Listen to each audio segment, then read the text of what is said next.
Il n'y a pas de grande victoire sans grand sacrifice. Séminaire d'intense prière. Le mode opératoire de Dieu. Quel est le fondement sur lequel ta vie est basée? Moi, je te dis ceci. Si tu ne sais pas, il y a une puissance de la maison de ton père qui travaille contre toi. Si tu n'arrives pas à la vaincre, c'est elle qui te réclamera sur le champ de bataille et tu ne t'en sortiras pas. Tu dois vaincre la puissance de la maison de ton père. La chapelle de la foi triomphante organise un séminaire d'intense prière avec comme thème le mode opératoire de Dieu. Du dimanche 19 au dimanche 26 septembre 2021. En semaine, du mardi au vendredi, de 16h à 19h. Le mode opératoire de Dieu. Adresse, Église Chapelle de la Foi Triomphante, 6 sur 2376, avenue Laurent Désiré Kabila 2, quartier d'Ilungu, commune de Dilala, Kolwezi, République démocratique du Congo. Si les fondements sont renversés, que peut faire le juste? Nous pouvons nous lever et renverser ces fondements au nom de Jésus. Le mode opératoire de Dieu. Gloire soit rendue à Jésus. Gloire soit rendue à l'agneau immolé de Dieu. Merci Jésus. Amen. Que la grâce de Yahweh soit avec chacun de nous au nom de Jésus. Amen. Nous sommes tous ensemble et nous honorons la parole de Dieu. Nous sommes ensemble debout. Nous lisons Juges chapitre 6, verset 11 jusqu'au verset 28e.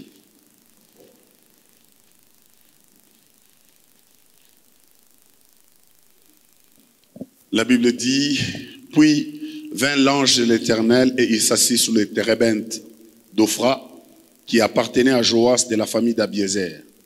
Gédéon, son fils, battait du froment au pressoir pour le mettre à l'abri de Madian.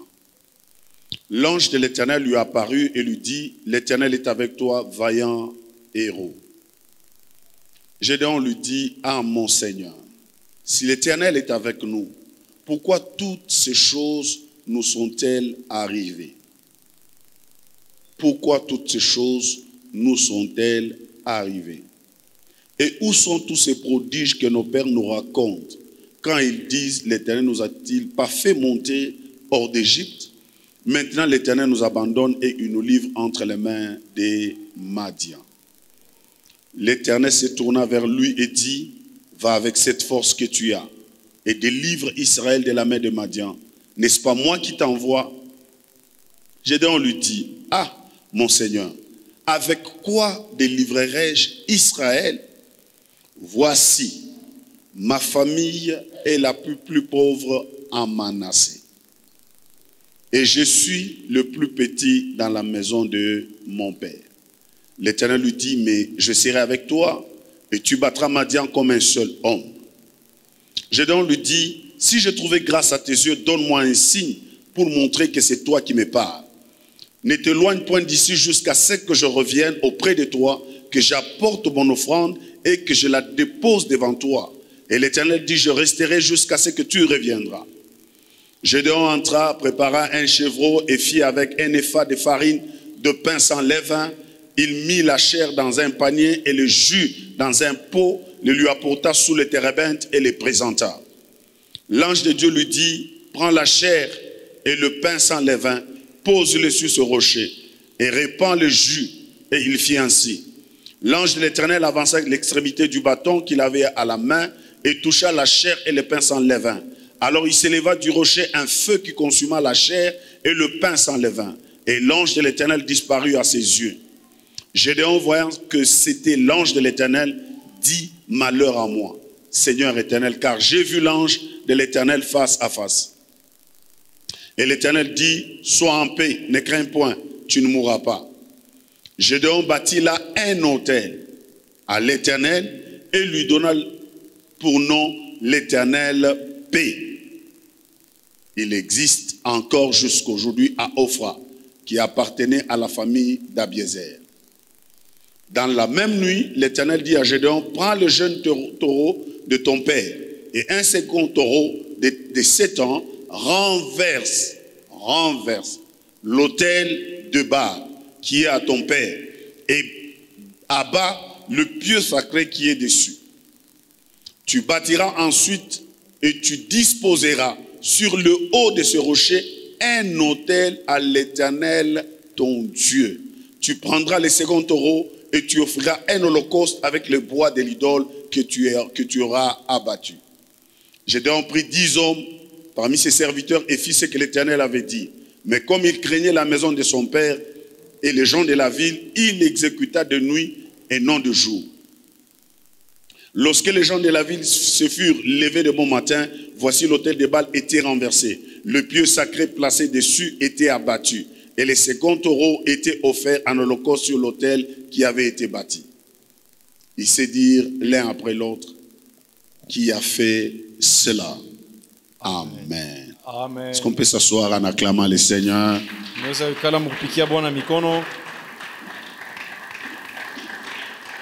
Merci.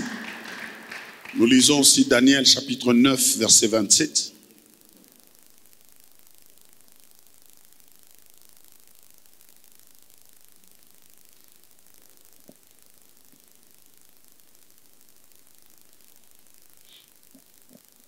La Bible dit, il fera une solide alliance avec plusieurs pour une semaine. Et durant la moitié de la semaine, il fera cesser les sacrifices et l'offrande. Le dévastateur commettra les choses le plus abominable jusqu'à ce que la ruine et ce qui a été résolu fondent sur le dévastateur. Est-ce qu'on peut dire un bon amen? Amen. Alors nous sommes toujours dans notre enseignement sur le mode opératoire de Dieu. Mais ce soir, nous verrons avec vous la compréhension des autels et ses implications. Alors nous avons fait un effort pour vous faire comprendre que l'autel n'est pas une invention humaine. Amen. Amen. Et aussi, les sacrifices sur l'autel n'est pas une invention humaine. Et nous vous avons fait comprendre que c'est Dieu qui a établi ces choses.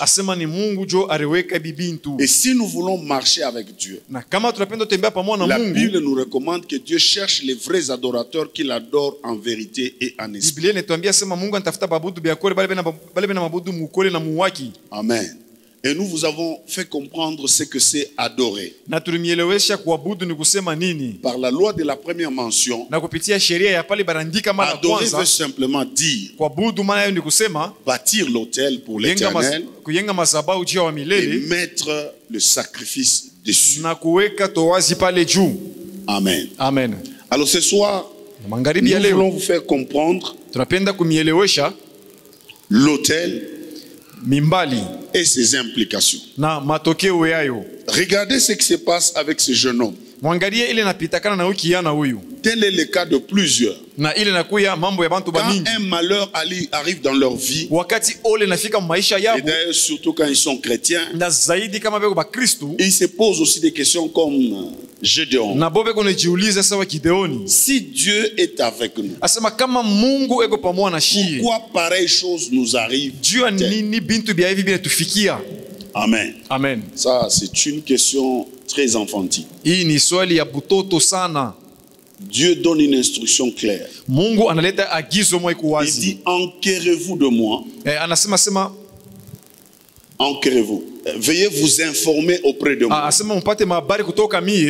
en ce qui concerne mes fils ou mes enfants et l'œuvre de ma main. Amen. Amen. Donc s'il y a un problème, il ne faut pas se poser une question négative. Cherchez simplement la face de Dieu. Et Dieu se révélera à vous. Et il vous montrera quoi faire. Ici, nous voyons toute une nation qui est tombée en disgrâce.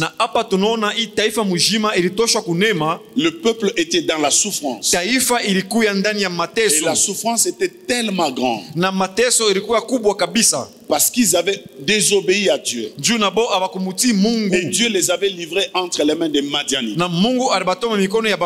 Et la Bible dit que les camps Israël cultiver, Biblia inasema wakati Israeli anaanza kulima, Madian ne venait pas. Madiana shikaanzake Mais kuya. quand Israël devait récolter, Wakati Israeli pasha kwenda c'est en kuvuna, ces moments-là jo ile wakati que ile Madian venait ba Madiani watakuya et volait toute la récolte. na bataiba bile vyote bile Israeli alilima. Amen. Amen. Et la Bible dit sa souffrance était tellement grande, Biblia inasema mateso yake yalikuwa munene à sana. telle enseigne que Israël Na pale nasema Israeli n'a pas pu rester dans la ville. ashikuwezi kubakia mumuji. Israël est allé se cacher dans les montagnes Israeli anaenda kufuchama mu milima pour éviter l'agression de son ennemi. juu ya kuepuka kusonga kwa adui wake. Amen. Amen. Et en ce moment, Na ile wakati moya moya l'Éternel se révèle à Gédéon. wa milele anajifununia kwa Gideoni. Et il dit clairement à Gédéon, va avec la force que tu as. Anamwambia wazi Gideoni asema wende na nguvu ile kunayo. Et tu délivreras Israël de main de Madian. Na weye utakomboa Israeli mu mikono ya Bamadiani. Et Dieu appelle Gédéon vaillant héros. Na Mungu anamwita Gideoni asema musuja. Amen. Amen. Regardez ça. Mwangalie hili. Papa, considérez Dieu. Na pale mbebe na faida Mungu. Gédéon dit, à un seul signe, je reconnaîtrai que tu es avec moi. Na Gideoni asema kwa alama tu moja mitatambua asema pamoja na mie. J'irai à la maison. Mitenda kunyumba. Je t'apprêterai une offrande. Na pale mitakutayarishia sadaka. Et je te la ramènerai. Na nitakuletea hayo. Et la Bible dit, Biblia inasema Dieu dit, vas-y, Mungu anasema tu wendi me trouveras. utenikuta. Papa, c'est une histoire d'offrande. Hapa ni mambo ya sadaka wala ya towazi. Imaginez, il devait aller préparer un petit chevreau. Na mufikirie alipasha kwenda kupika kambushi katoto. Avait-il un moyen de transport? Je ne sais. Na pale alikuwa na gari mishijue. Amen. Amen. Même s'il avait un moyen de transport, Hata kama alikuwa na kitu ya kumubeba, supposons que l'endroit où l'Éternel l'a rencontré, c'est ces lieux. tufikirie sema ile fuashi ile wa milele alimkutana nani hapa, Il devait aller chez moi. na yeye alipasha kwenda kule kungambo ya pasta. Amen. Amen. Chez moi, jusqu'ici, c'est à peu près 9 km. Kwangu na hapo pa kanisa ni kadiri ya 9 km. Même si je pars avec mon véhicule. Hata kama mimi nenda na gari yangu. D'abord, l'aller-retour, simplement. Mbele kwenda tu na kuluria. Si je roule normalement, Kama inaburula vile na stahili, sans rencontrer des véhicules sur la route, na bila sema magari ngine nijibirie mbalabala, je dois rouler au moins pendant 30 minutes. na pasha kuburula mu 30 minutes. Aller-retour. Kwenda na kuluria. Et j'arrive à la maison, Nafika kunyumba, je dois préparer les chevreaux. na pasha kupika yule mwanambushi. Imaginez ça. Mufikiri. Donc, premièrement, je dois l'attraper, Ya kwanza napasha kumubamba, je dois le préparer, napasha je dois kumutayarisha, enlever, les tuer, na kukumuua, enlever la peau, kutosha ngozi, préparer, kuipika, et puis bien couvrir. na kufunika mzuri. Donc, en moyenne, ça peut me prendre 1 heure du temps. Na pale Ça, c'est vraiment kama très bas. kwa saa kidogo inaweza beba Et tout ce qu'il a préparé aux alentours. na yote alipika kupembeni ya kushindikisha nayo. Donc, Dieu, Mungu dans toute sa grandeur, mubukubwa wake bote, d'après ce qu'il est, kupitia kile eko, la Bible dit il est resté patient. Biblia inasema Mungu alibakia mvumilivu, Il attendait cette offrande. araanza kuchunga ile sadaka ile. Ça prouve quoi? Inaonesha nini? Ça montre Inaonesha la considération de Dieu ile mafaa ya Mungu, faida ya Mungu par rapport aux offrandes. kufatana na matowazi malo masadaka. Amen. Amen. Nous avons vu les dimanches avec vous Tuliona mjua pamoja na que nini? les fils d'Élie Asema bana ya Eli ont été frappés de la mort balipikiwa na et rufu leur père a été maudit. na baba yabo walilaniwaka, C'est uniquement parce que ni njuu ils ont profané les offrandes de l'Éternel. nabo barenda kukufuru masadaka ya Et wamilele. la Bible dit ils commirent un très grand péché. Ile nasema wakatenda nzambi kubwa.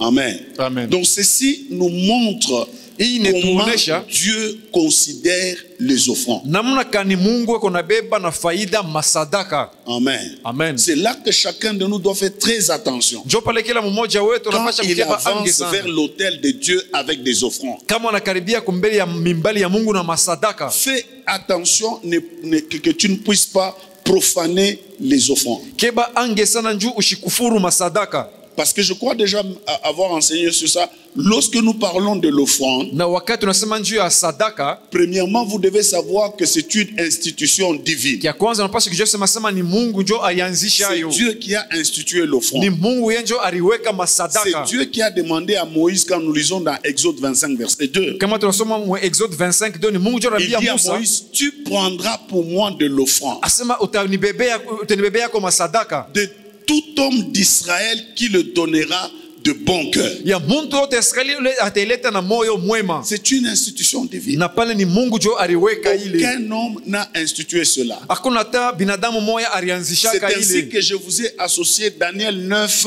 27. Jo pale mimi nimechangia kuna Daniel 9:27. Daniel 9, 27 parle de la prophétie du temps de la fin. Daniel 9:27 inasema juu ya matabiri ya wakati ya mwisho. Et cette écriture parle du règne, de la domination de l'Antichrist. Na hii usemi inapale inaonesha kutawala kwa mpinga La Kristo. Bible dit lorsqu'il sera investi dans son autorité, Binasema wakati atawekea mamlaka yake, il fera cesser les offrandes et les sacrifices. atashimamisha masadaka na matowazi, atabiachisha. Amen. Amen. Est-ce que quelqu'un comprend ça? Amen.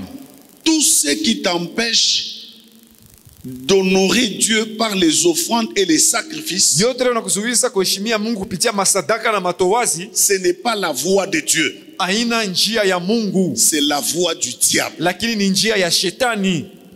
Amen. Amen. Amen. C'est dans la Bible. Ni mubibilia. Papa, si c'était à notre époque, pendant que vous faites les offrandes, je prends un tabouret, je m'assois au panier d'offrandes Kama ni wakati yetu et en train de voir qu'est-ce que vous mettez là-dedans.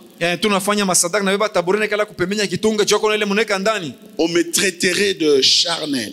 Na pale batanebe basema niko wa mwili. On me traiterait de cupide. Na pale batasema sasa niko mtu wa Mais kupenda quand nous fedha regardons sana. dans la Bible, Mais quand tunaangalia c'est Biblia, Jésus lui-même. ni Yesu Kristo yeye Pendant mwenyewe. qu'on donnait des offrandes, Wakati panaanza kutoa Jésus va masadaka, s'asseoir. Yesu anakuwa La Bible kukala. dit il s'est assis à côté du trône des offrandes. Anasema anekala kule kupembeni ya kitunga Et ya masadaka. voyant ce qu'on mettait dans les Na trônes. alianza kuona ile beko naweka mule ndani. Amen. Amen. Papa, cette histoire d'offrande, Baba, hii mambo ya masadaka c'est une situation divine. ni mambo ya kimungu. Et Dieu n'aime pas quand on joue avec. Na Mungu ashipendaki wakati bantu wanacheza nayo. Amen. Amen. C'est ainsi que je vous ai dit les dimanches. Ndio maana mimi nimeambia mjuma, La véritable vie chrétienne, maisha bukristo ya bia kweli c'est une vie basée sur le sacrifice. ni maisha ile inekala pa matowazi.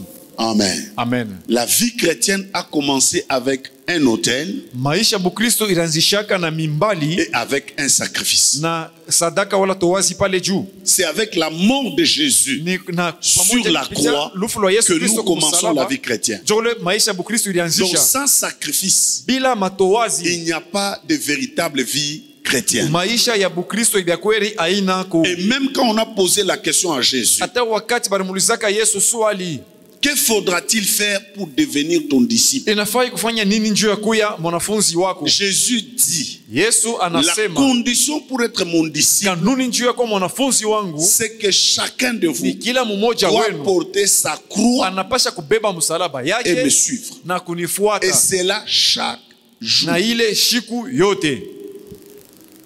Et la Bible dit, Linasema, Jésus continue et dit, Yesu personne ne peut être mon disciple Asema hakuna hata mtu mwanaweza kuwa mwanafunzi wangu s'il ne est sa vie na kama yeye et ashichukie s'il maisha ne yake est son père na kama ashichukie baba et yake les membres de sa famille. na Il bamemba ne ba peut jamaa jamais yake, être mon ashiwezi kuya mwanafunzi Donc la wangu. Bible nous démontre clairement que pour commencer la vie chrétienne, Biblia inatuambia wazi, asema njoo kwanza maisha ya Bukristo c'est par le sacrifice. ni kupitia matowazi. Il n'y a pas de vie chrétienne sans Hakuna sacrifice. maisha ya Bukristo bila kujitoa wala matowazi. Amen. Amen. Tout domaine de votre vie Kipindi kyote kya maisha yenu où vous retirez cela du sacrifice, na kule unatosha ile sachez que kupitia, ces domaines-là, jua sema kile kipindi kile Dieu ne les contrera plus. Il ne va pas le contrôler. Amen. Unasikia kipindi Mungu asaweza kukiongoza au C'est kiangalia. l'ennemi qui va contrôler ces domaines. Pale ni adinjo atashika ile kipindi Et ile. Dieu est le modèle parfait. Na Mungu yeye ndio anakuwa mfano iko kamili. Que dit la parole de Dieu? Neno la Mungu Dieu inasema a nini? dit, il a tant aimé le monde Mungu anasema, Biblia et inasema il a alipenda ulimwengu donné sana na son alileta fils unique. mwana wake wa pekee. Amen. Amen. Vous voyez ça? Naona ile. Donc l'offrande, c'est la nature de Dieu. Donc, c'est ma- Les sacrifices, c'est la nature de Sadaka Dieu. ni hali ya Mungu, Établir matowazi ni des hali ya hôtels Mungu. Kuweka et y mettre mimbali les sacrifices, na kuweka c'est le masadaka. mode opératoire de Dieu. ndio yeye namuna ya kutumika kwa Mungu. Amen. Amen. Est-ce que quelqu'un comprend ça? Amen. Alléluia. Amen. Tout ce qui t'empêche, vous remarquerez que même Paul, Mtonata parlant Paulo aux Corinthiens, enambia wa il a dit Korinto, clairement, ils se donné entièrement, ils se sont donnés entièrement à nous. asema na bo barijitoa bote kwetu. Est-ce que vous comprenez ça? Amen. Il n'y a pas de véritable vie chrétienne sans une consécration totale à Dieu. Hakuna maisha bukristo vya kweli bila kule kujitoa kwako wewe wote Et kwa c'est ainsi Mungu. que Paul déclare, Ndio maana Paulo si anatangaza, je vis, kama mimi ce n'est naishi, plus moi qui vis, haina mimi unaishi, c'est hapana, Christ qui vit en moi. lakini ni Kristo ndio naishi ndani Vous mwangu. voulez vivre une vie chrétienne épanouie Mnapenda kuishi maisha et bukristo ya ustawi, victorieuse, yana ushindi. votre sens de la compréhension des autels et des sacrifices doit changer. Maana yenu ya kuelewa mimbali na matowazi zinapasha kubadilika. Amen. Amen. Alors, pendant que ces jeunes hommes se plaignaient de leur situation compliquée, Wakati aba vijana banaanza uliaria juu ya mambo yao kwa Dieu, nguvu, dans sa grâce, Mungu munema yake il lui révèle la cause de leur souffrance. anamfununia ile nye sababu ya mateso yabo. Avant que tu n'ailles combattre l'ennemi, Mbele wende ukakombane na adui, rassure-toi kuya na hakikisho que Dieu l'a livré entre tes mains. asema Mungu ashakumutoa mu mikono yako. Amen. Amen. Chaque hôtel qui est établi dans un territoire, Kila mimbali inawekewa pakipanda bulongo fulani, c'est cet hôtel qui contrôle le territoire. ni ile mimbali jo iko naongoza kile kipande ya bulongo. Israël était en échec Israeli alikuwa mkushindwa parce que l'hôtel de l'Éternel n'existait pas en Israël. juu mimbali ya wamilele haikuanza kuishi C'est Israeli. l'hôtel de Baal Ni qui mimbali ya Baal existait dans le territoire d'Israël. ndio anaweza kuishi mu bulongo wa Israeli. Alors comme c'est ça l'hôtel qui était établi, Sawa et ndio c'est kile ça kwa l'hôtel hotel qui a contrôlé les territoires, mimbali et c'est ça anaanza l'hôtel kuongoza qui a bulongo. entraîné l'échec d'Israël. Na ndio ile mimbali iliongoza kule kushindwa kwa Israeli. Pour que Israël Juu Israeli puisse avoir la victoire apate kupata sur son ushindi ennemi, juu ya adui voici wake. l'instruction que Dieu lui donne. Tazama kiso ile Mungu alimpatia. Et Dieu dit à Gédéon, Mungu anamwambia Gideon, détruis l'autel de Baal, Asema- l'autel de ton père. pomona ile mimbali ya Baal, mimbali ya baba yako. Bien-aimé dans le Seigneur, Pendo ndani ya Bwana. peut-être cette souffrance que tu connais, Sasa zingine hii mateso cette unaishi, crise que tu connais, kule kukosewa kunaishi, l'échec qui sévit dans ta vie, kushindwa kule kunaishi kunaonekana maisha le yako, trouble que tu connais dans ta vie, mvuruko unakuwa le maisha yako, célibat qui persiste, bumbalaka bule le kuna shama divorce qui te menace, na ile kuvunja ndoa kule kuna toutes les kushambulia, complications que tu es en train de voir, mvuruko yote ile kunaona. peut-être c'est là. Sasa zingine ni ile La cause, njo yenye sababu c'est l'autel ni mimbali de ton père ya baba yako qui a été bâti. ile ilijengewaka, Aussi longtemps que tu n'as pas détruit cet na autel pale pale au ya pomona ile et tu mimbali n'as pas bâti l'autel de l'Éternel, au ya jenga cet mimbali ya autel, wamilele. sache que Dieu tu asema. coupiras dans la souffrance. Amen. Utaendelea paka kuishi ndani ya mateso. Amen. Amen. Est-ce que quelqu'un comprend ça? Amen. Alléluia. Amen. Est-ce que tu comprends ça, bien-aimé? Amen. L'affaire de l'autel est sérieuse. Mambo ya mimbali iku ya kawaida. Dis à ton voisin, dis à ta voisine, l'affaire de l'autel est sérieuse. L'affaire de l'hôtel est sérieuse.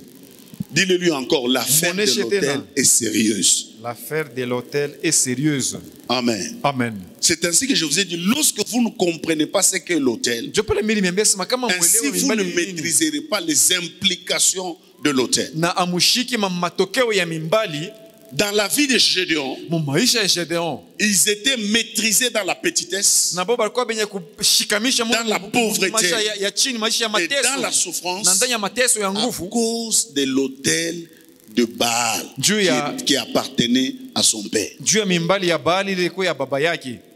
Amen. Amen. Pour que Gédéon arrive à s'en sortir, Juu Gedeon afike pour que kutoka Gédéon mule, arrive à avoir la puissance juu Gedeon afike pour kupata uwezo juu ya vaincre les kushinda, ennemis d'Israël, Badui ya il Israeli. fallait qu'il détruise Il fallait l'autel de Baal ile et mimbali ya qu'il Baal, bâtisse na ajenge l'autel pour l'Éternel mimbali et sio ya qu'il y milele, mette na aweke un sacrifice. matowazi. Ainsi, il a pu pale. vaincre l'ennemi d'Israël. Na pale alipata kushinda, na pale alipata ushindi juu ya adui wa Israeli. Amen. Amen. Papa, l'affaire est sérieuse. Baba, mambo iko ya Je ne sais kawaida pas de kabisa. quelle famille tu es venu. Mimi sijue ni jamaa kanilo Et natokea. d'ailleurs, Na- avec notre manière de vivre, Na aliyetoa kuishi très peu ont eu le temps de parler avec leurs parents. ndio balipataka wakati wa kusomana Et bazazi yabo, même à deux moments, na nos bengine parents ne connaissant pas cette vérité, bazazi ils ne abakujua savaient pas que abakujua kiasema leurs parents aussi bazazi yabo nabo étaient des idolâtres. balikuwa bakuabudu Ils masanamu établissaient des hôtels Baliwekaka et ils mamimbali, mettaient les sacrifices. na balikuwa soka Alors les matowazi pale hôtels qui ont juu. été établis dans la lignée de votre père Na ile et dans la mamimbali lignée de iliweka votre mère kizazi ya baba na ya devient mama, un danger inakuwa pour hatari votre vie juu ya maisha et yenu. pour votre survie. Amen. Amen. Quelqu'un dit un Amen. bon amen. Amen. Papa, c'est une affaire sérieuse. Ndio ni mambo mweko ya kawaida kabisa. Nous ne nous en sortirons jamais par nous-mêmes. Na pale hatuwezi kuendelea. L'autel qui est établi dans une contrée donnée, Mimbali ile inaelekea kipanda bulongo mwa fulani. c'est cet autel qui contrôle cette contrée. Ni ile mimbali ndio kunaongoza ile kipande ya bulongo ile. Amen. Amen. Israël a subi des échecs. Na Ça, ce n'était Israeli qu'une alipata première makushinda. séquence. Ça, ce n'était qu'une autre séquence Na des échecs hii d'Israël. ilikuwa ni kipande kingine cha kushindwa kwa Israeli. Vous vous souviendrez aussi à l'époque d'Élie, Mtakumbuka tena wakati ya Elia. la même chose est revenue. Mambo moya moya ilirudiaka tena. Israël a subi encore des échecs. Israeli tena Israël alipata a makushinda. souffert. Israeli aliteswa. Pourquoi? Parce Juu ya qu'en nini? Israël, Juu Israeli, on avait établi baliwekaka l'autel de Baal mumbali ya et Baal. l'autel d'Astarté. Na mimbali ya- Et l'autel ya de Astarté. l'Éternel était détruit. Na mimbali ya- Mais le ya- jour ya- qu'on a rebâti l'autel de l'Éternel, Balichengulaka la ya- puissance de ya- ya- Dieu ya- s'est ya- manifestée ya- en Israël Inaonekanaka et le Israeli. pays a été relevé. Amen. Amen. Alléluia. Amen. Bien-aimé, s'il te plaît, je t'en supplie, Mpendwa na kusi. cette affaire est sérieuse. Hii mambo ya kawaida sana. Amen. Amen. Ne m'écoute pas seulement de tes oreilles. Ushinishikie paka na mashikio Je yako prie hapana. pour que ton cœur écoute Naomba juu et moyo que la wako foi ishikie. naisse dans ton cœur Na imani et zaleke que tu moyo agisses wako. selon la parole de Dieu Na utende kufuatana na pour neno des ya Mungu résultats divins juu ya matokeo ya kimungu. dans ta vie. Amen. Kwa maisha yako. Amen. Amen. Alors voyez-vous, ce n'est pas pour rien Haina kuwa bure quand l'ennemi attaque une nation. wakati Et si adui anashambulia nous étudions taifa. l'histoire d'Israël, Na hapa tunaona vous allez historia ya constater que Israeli. chaque fois que l'ennemi attaquait Israël, Tunasikia kila mara adui anaanza dès kushambulia qu'on amenait Israeli. Israël dans la déportation, Wakati mapeleka Israeli la mbutumwa, première chose à kitu détruire, cha kwanza cha kupomona c'était le temple de l'Éternel ilikuwa ni hekalo wa et milele son autel. na mimbali yayo. Amen. Amen. Pourquoi? Juu ya nini? Parce qu'aussi longtemps que l'autel Juu pale pale ile mimbali est debout, iko yenye kushimama, la puissance de Dieu uwezo wa Mungu va encore opérer. itatenda tena. Amen. Amen. C'est là que l'importance Njoo pale pale kuya mafaa de bâtir l'autel, ya kujenga de mimbali garder l'autel vivant. na kujenga mimbali na kuchunga mimbali pakipaka na bushima. Amen. Amen. Et je vous ai dit ceci. Niliambia hii C'est possible que inawezekana chacun de nous kila mmoja wetu bâtisse l'autel dans sa maison. ajenge mimbali munyumba yake. Amen. Amen. Parce que je vous dis, il peut y avoir l'autel de famille, Nasema kunaweza kuwa ya mimbali ya jamaa, d'une nation, mimbali ya l'autel d'une taifa, communauté. mimbali ya kundi moja ya bantu. Amen. Amen. Alors chacun de nous doit bâtir un autel. Kila mmoja wetu anapaswa Et je kujenga vous ai mimbali. dit comment il faut bâtir cet Na mimi autel. niambia namna kanya kujenga ile mimbali ile. Alléluia. Amen. Ne vous compliquez pas la chose pour prendre des pierres, Hapana, aller mettre chez vous dans kwenda votre kubeba maison. mamaibu mnaweka manyumba yenu. Non, non.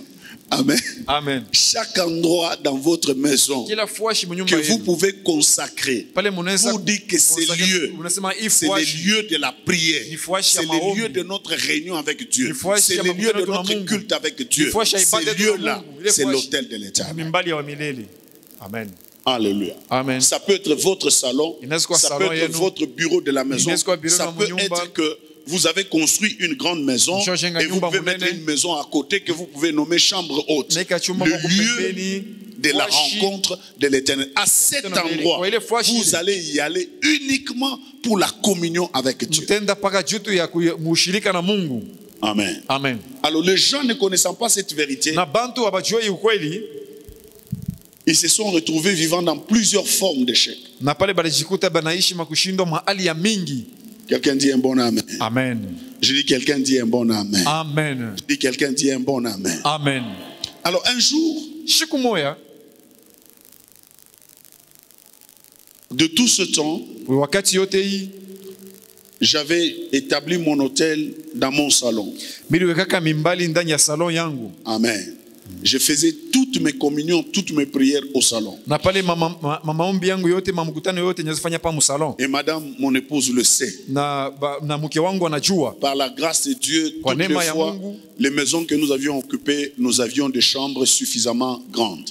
Na kile manyumba yote tunaanza kuikala na machumba ya kulala ilikuwa paka ya minene. Amen. Amen. Mais je ne faisais pas mes cultes dans la chambre. Lakini sikuanza kufanya maibada yangu ndani ya mule mchumba ya Par kulala. discipline personnelle Njuu ya discipline personnelle. Amen. Et en évitant aussi de la déranger pendant qu'elle dort. Na njoo nisipate kumuuji wakati ile yasha kulala. Nous n'aurons jamais tous, mari et femme, un même programme. Peut-être le soir, avant de dormir, on peut prier ensemble. Hatuwezi kuishi bote na programu ya pamoja. Sasa zingine mbele ya kulala tunaweza kuomba pamoja. Mais mes communions matinales, Lakini kule kushirika kwa asubuhi je les faisais toujours seul. ndianza kuyafanya peke yangu. Amen. Amen. Bon, je les fais toujours seul. Nafanyaka peke yangu.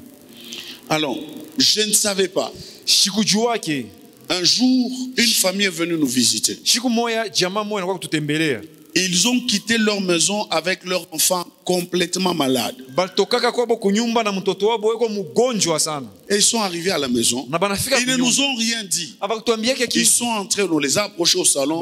Pour nous, c'est une famille de l'église qui est venue nous visiter. ni jamaa ya mkanisa na kwa tuangalia. Et nous leur avons donné la place. Tunabapatia fuashi Nous tunabakaribisha. avons partagé, on a parlé, on a ri. Et puis, quelques minutes après, Kisha dakika moja fulani l'enfant commence à se dégager.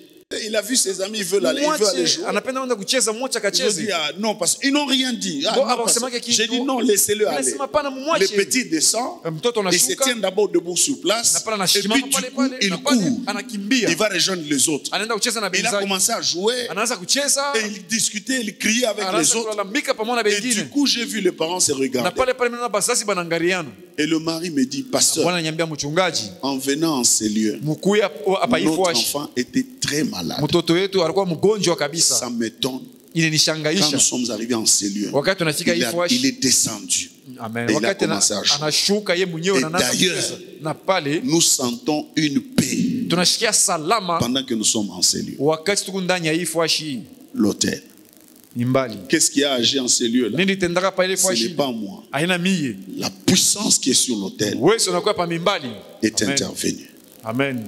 Amen. Amen. Amen. Papa, cette histoire d'hôtel Baba, hii mambo ya mimbali est sérieuse. iko ya kawaida sana. Amen. Amen. Tu peux bâtir un hôtel au bureau, à ton bureau, à ton lieu Unaweza kuyenga de à ton mimbali lieu kule de service. kufasha Tu peux kwa kazi. bâtir Unaweza un kuyenga hôtel. mimbali yako kule kwa ofisi yako. Tu peux établir une petite table du tout dans un coin de ton bureau, tu mets. Unaweka tu Et tu oins ça. Et tu unapaka plaides le sang de Jésus-Christ là-dessus. Tu dis, je consacre ces lieux. Ça, c'est l'hôtel de l'éternel. Mbali ya milele. Chaque jour, quand tu arrives à ton Kila bureau, mara tu unafika te kwa ofisi prosternes. yako, Tu unainama. pries Dieu à cet endroit. Unaomba Père, Mungu ile fuashi. merci parce que tu as permis Mungu que je asante puisse sana entrer tunaruhusu. au bureau ce matin. Nilete na kuofisi Tel que je siku ya commence ce travail, je voudrais le commencer avec toi et le terminer avec toi. Défends ma cause. Amen. Assure mon travail. Amen. Ah, vos amens sont faibles. Amen.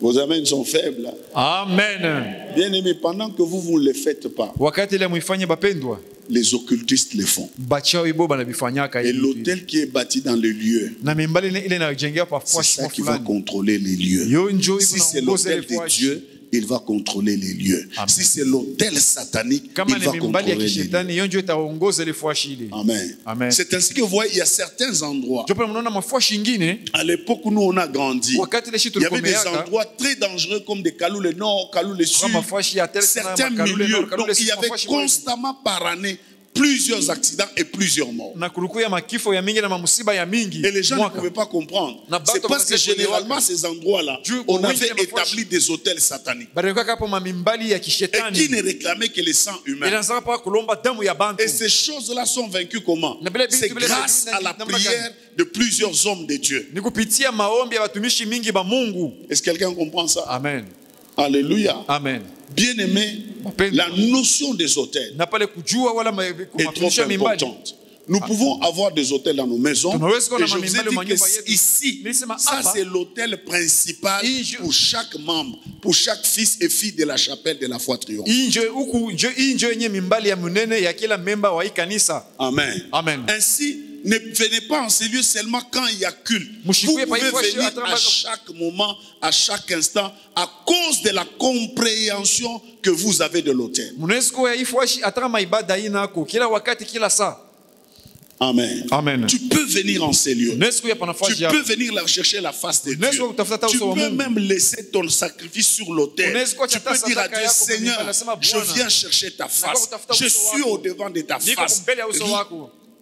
Manifeste ta gloire. Onesha utukufu Voici, yako. je souffre de ceci et de Tazama cela. mateso juu ya Seigneur, hili. Bwana, voici mon offrande. tazama sadaka yangu. Interviens dans ma situation. Saidia mambo yangu. Et tu verras la gloire Na de Dieu. utaona utukufu ya Mungu. Alléluia. Amen. Je vous ai donné les témoignages de notre sort en ces lieux. Nilimpatia ushuhuda ya dada yetu pa nafasi hapa. Amen. Amen. Alors, pour booster votre compréhension Na njoo tena ya kusukuma par rapport aux hôtels, juu ya mimbali, je vous donne maintenant les compréhensions ou la compréhension de ce que c'est l'hôtel.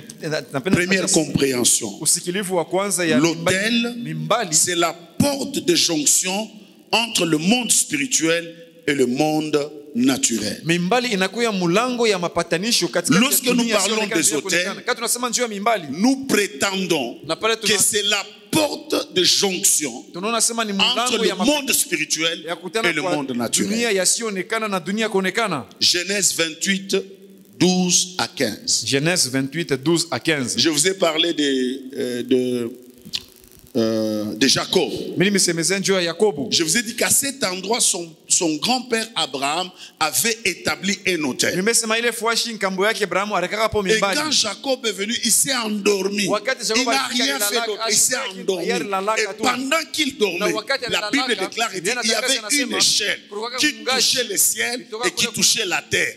Et là, il voyait Dieu au-dessus de cette échelle. Et les anges de Dieu montaient et descendaient.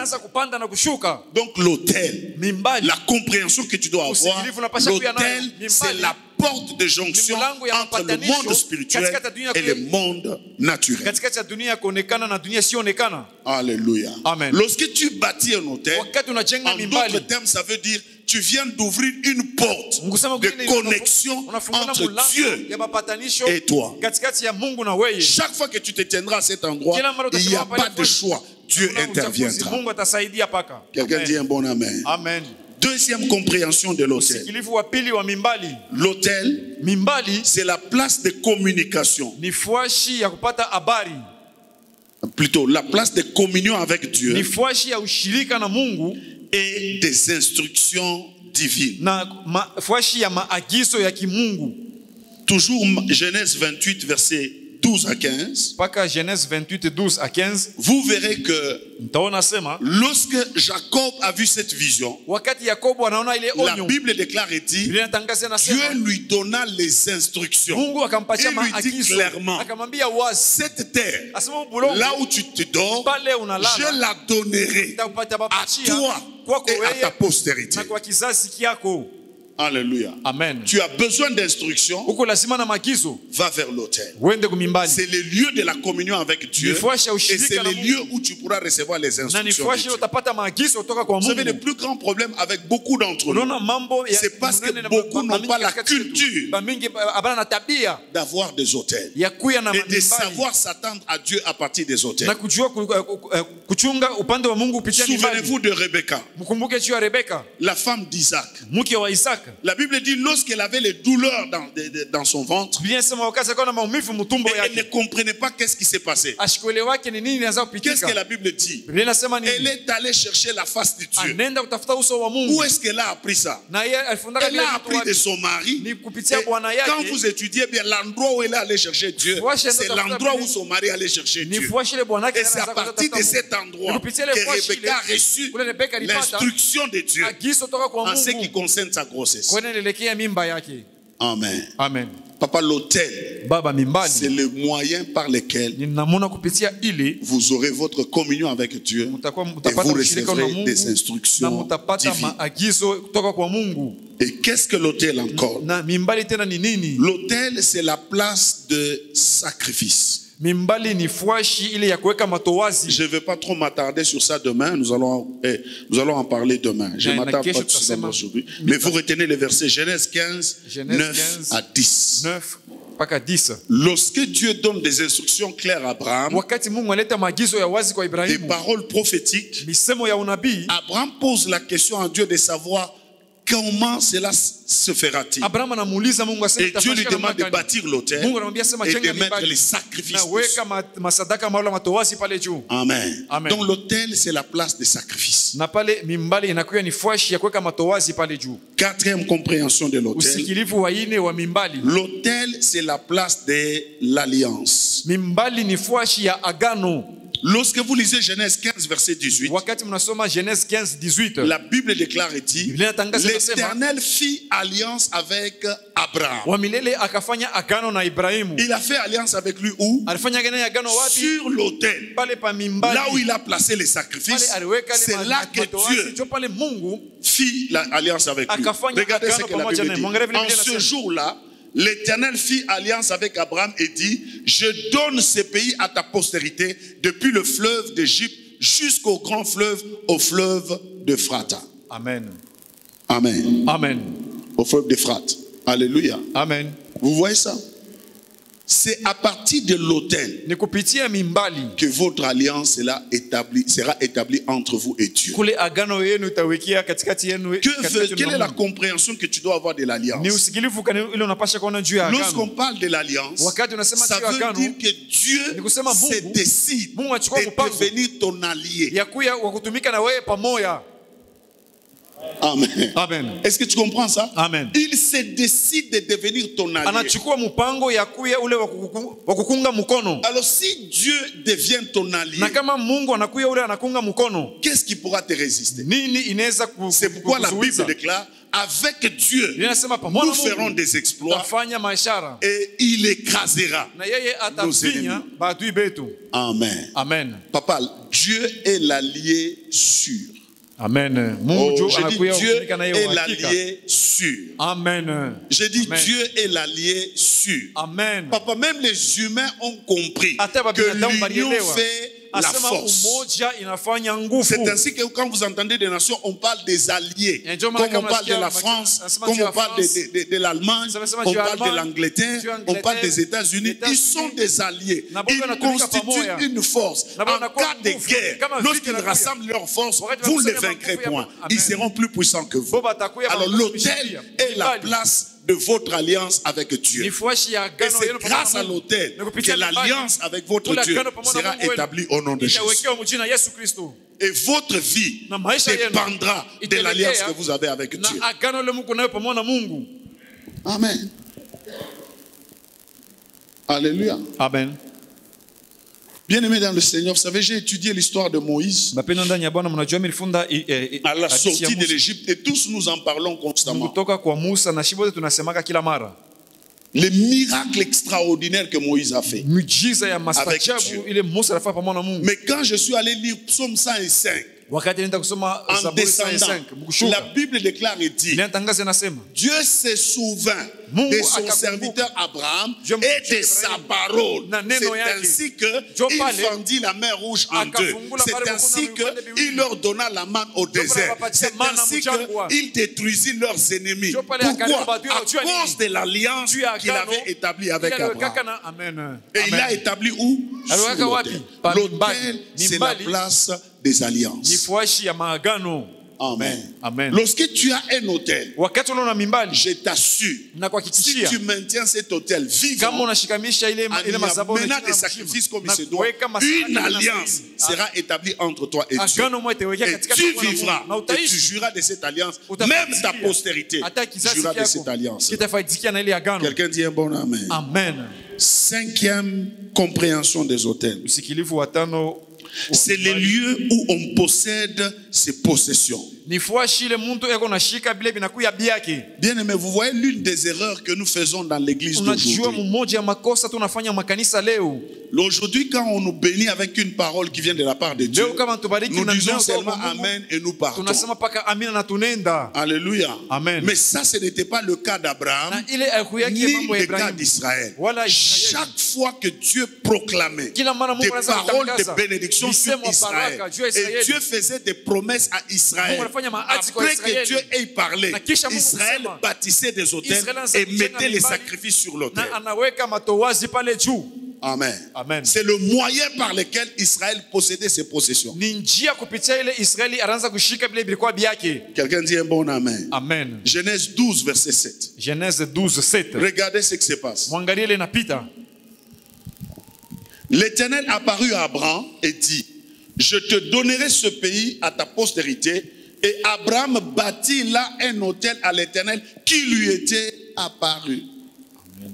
Est-ce que quelqu'un comprend ça? Amen. L'autel est ton lieu de posséder de possession. Tu ne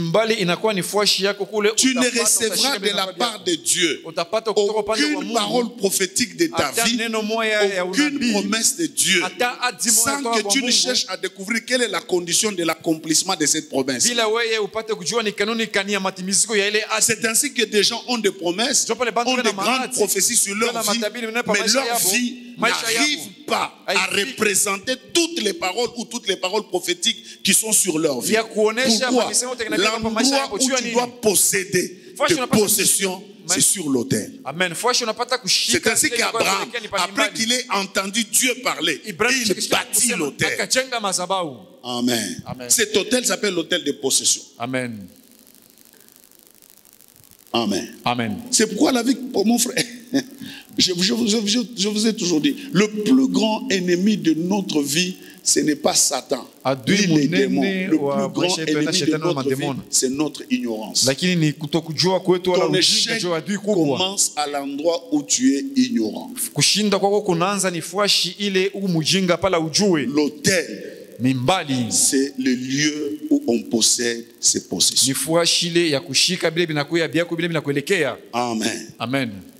Sixième compréhension de l'autel. C'est le lieu de la prière. C'est la place secrète. Genèse 12, verset 8, j'en ai déjà parlé en amont ici. Amen. Amen. C'est la place de la prière. Regardez dans Genèse 12, verset 8. La Bible dit, il se transporta de là vers la montagne, à l'orient de Bethel. Et il dressa ses tentes, ayant Bethel à l'occident plutôt, et Aï à l'orient. Il bâtit encore là un autel à l'Éternel, et il invoqua le nom de l'Éternel. Amen. Alléluia. Amen. L'autel, c'est la place de la prière. Amen. Amen. Est-ce que quelqu'un comprend ça? L'autel, c'est la place de la prière. C'est un endroit. C'est ainsi qu'en principe, chacun de nous devra avoir sa place secrète. Amen. Amen. En d'autres termes, ça veut dire un endroit où on va se cacher pour chercher la face de Dieu. À cet endroit, si ta femme te voit entrer, si tes enfants te voient entrer à cet endroit, personne ne doit te chercher. Même si quelqu'un vient te chercher, on dit non, mon papa est occupé. Ça veut dire quoi? Il est en train de prier. Il est devant l'autel. Alléluia. Amen. Est-ce que quelqu'un comprend ça? Amen. Et si vous avez une place secrète dans votre maison, dites à tout le monde, informez tout le monde que ça c'est ma place secrète. Dès que vous me voyez entrer en ces lieux, que personne ne me dérange. Je suis en communion avec le Seigneur. Amen. Amen. Le plus grand problème, c'est que beaucoup de chrétiens au milieu de nous n'ont pas de place secrète.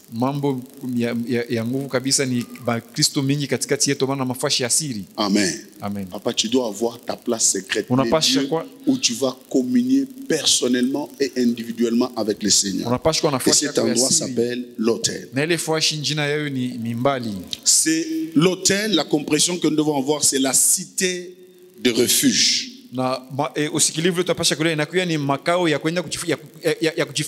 Amen. C'est la cité des refuges. 1 Roi chapitre 1, verset 50 jusqu'au verset 53.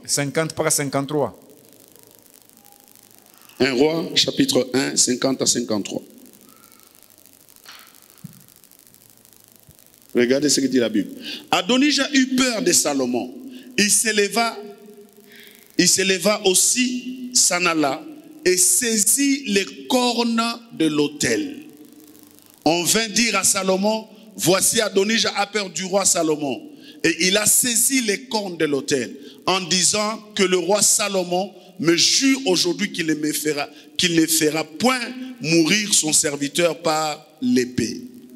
Salomon dit, si se montre un homme honnête, si se montre un honnête homme, il ne tombera pas à terre un de ses cheveux. Mais s'il se trouve en lui de la méchanceté, il mourra. Et le roi Salomon envoya des gens qui le firent descendre de l'autel. Il vint se prosterner devant le roi Salomon. Et Salomon lui dit, va dans ta maison. Quelqu'un dit un bon amen. Amen. Quelqu'un dit un bon amen. Amen. Papa, l'autel, c'est la cité de refuge. À cet endroit-là, on ne peut jamais t'atteindre au nom de Jésus. J'ai dit, on ne peut jamais t'atteindre au nom de Jésus. On ne peut jamais t'atteindre au nom de Jésus. Regardez, papa, regardez la vision de Dieu. Il donne à Israël la terre et il crée dans le pays d'Israël des cités de refuge. Est-ce que vous comprenez ça? Amen. Il dit ce sont des cités de refuge. S'il y a un vengeur de sang qui cherche quelqu'un et si quelqu'un s'enfuit dans la cité de refuge, on ne les tuera pas. L'autel, c'est une cité de refuge. Amen. Lorsque tu vois une situation compliquée, attaquer ta vie, et tu sens que la mort s'approche, tu peux sentir ça au fond de toi. Tu sens que ta vie est au bout. Va vers l'autel, car c'est la cité de refuge. Là-bas, tu auras la vie sauve. Amen. Amen. Amen. Alléluia. Amen. L'autel, 8, c'est l'adresse de la victoire. C'est l'endroit où notre ennemi est livré entre nos mains. Juge 20, versets 18 à 28. Juge 20, 18 par 28. Vous allez lire chez vous à la maison. Regardez, cette histoire, c'est l'histoire d'Israël contre Benjamin. La Bible dit, Israël demande clairement à Dieu, je peux attaquer Benjamin. Dieu dit, oui, tu attaques Benjamin. Quelle est la première tribu qui sortira? Dieu donne même la précision, il dit, et Judas sortira. Et Judas est sorti, la Bible dit, on a tué à peu près 18 000 hommes. Ils vont encore demander à Dieu. Devrions-nous encore sortir du Dieu? Allez-y, attaquez-le. Ils sortent, on les tue encore. La Bible dit, ils reprirent courage. Ils allèrent encore vers l'Éternel. Cette fois-là, ils n'ont pas seulement prié. Ils ont pris les sacrifices, ils ont mis sur l'autel. Et Dieu leur a dit, je livre ton ennemi entre tes mains. L'autel est la place sur laquelle Dieu livre nos ennemis entre nos mains. C'est l'endroit où Dieu livre tes ennemis entre tes mains.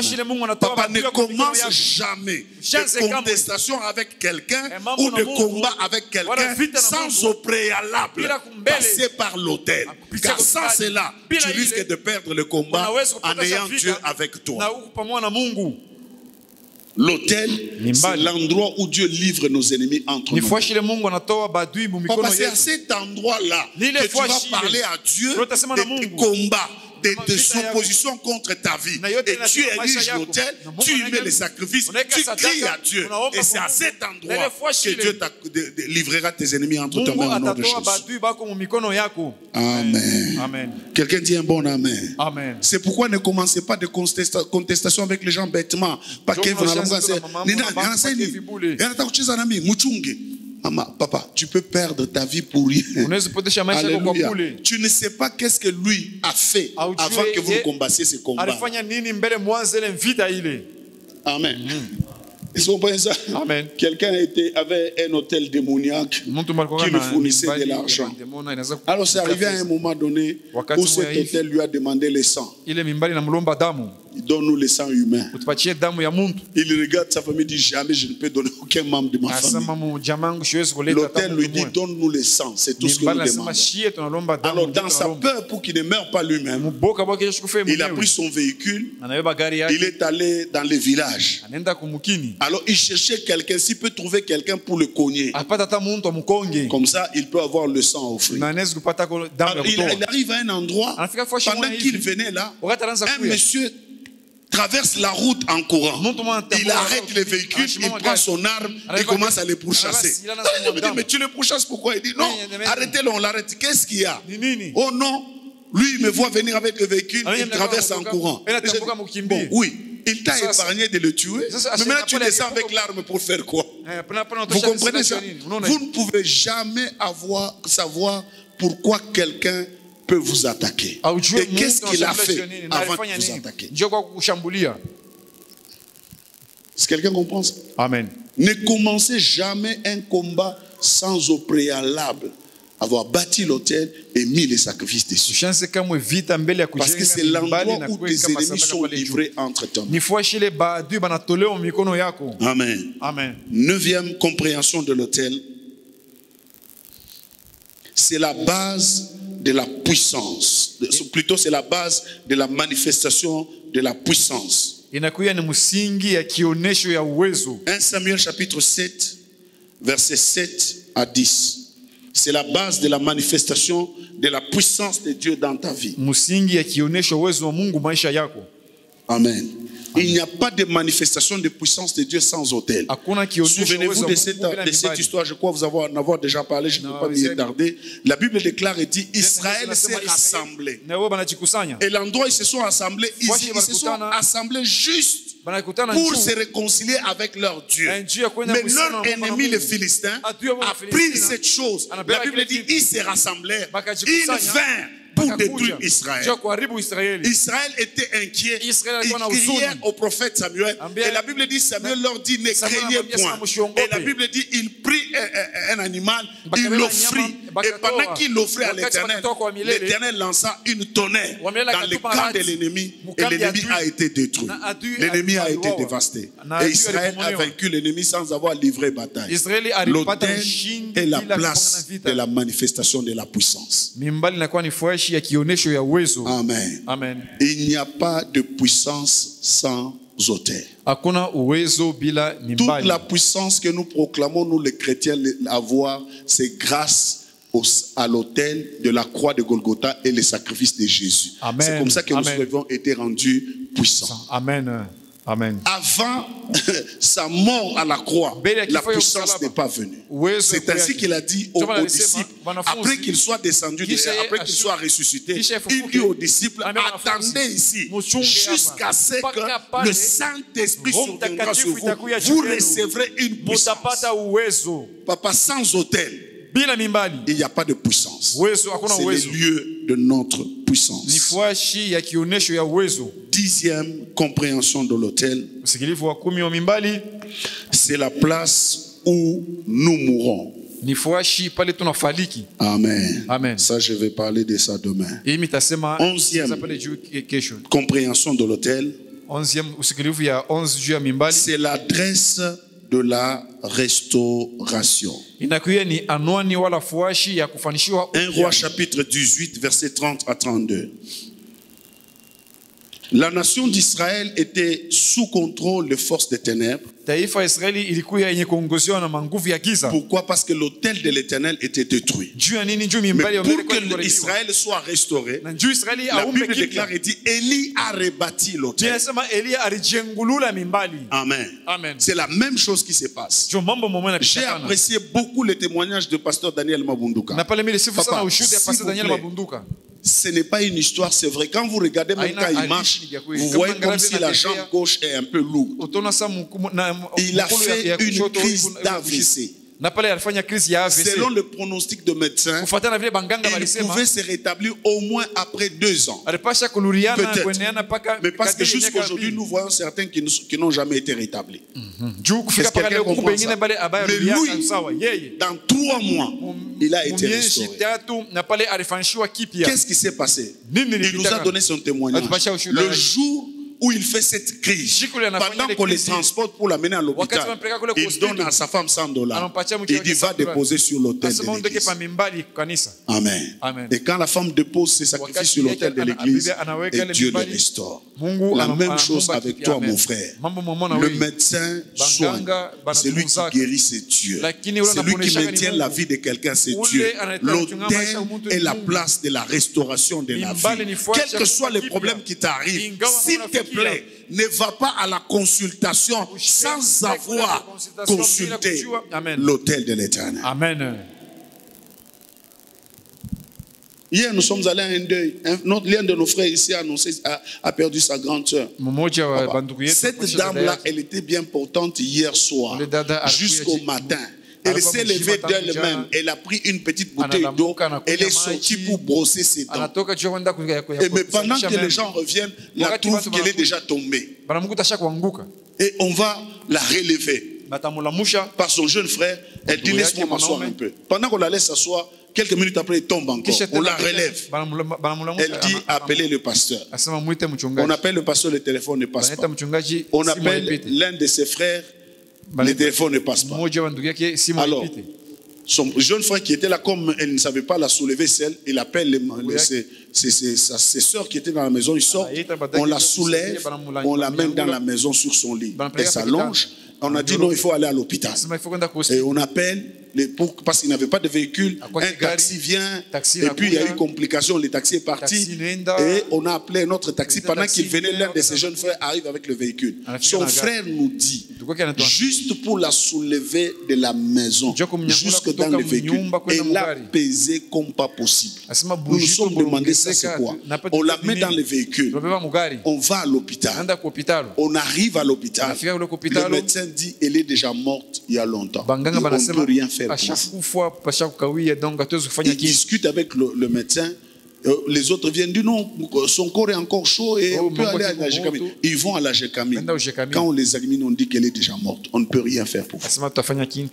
Frère, la vie, on ne joue pas avec. Lorsque tu sens qu'une crise t'attaque et tu ne sais pas te déplacer, fais comme le pasteur Daniel Mombunduka, prends les sacrifices. Il n'y a pas de grande victoire sans grand sacrifice. Séminaire d'intense prière.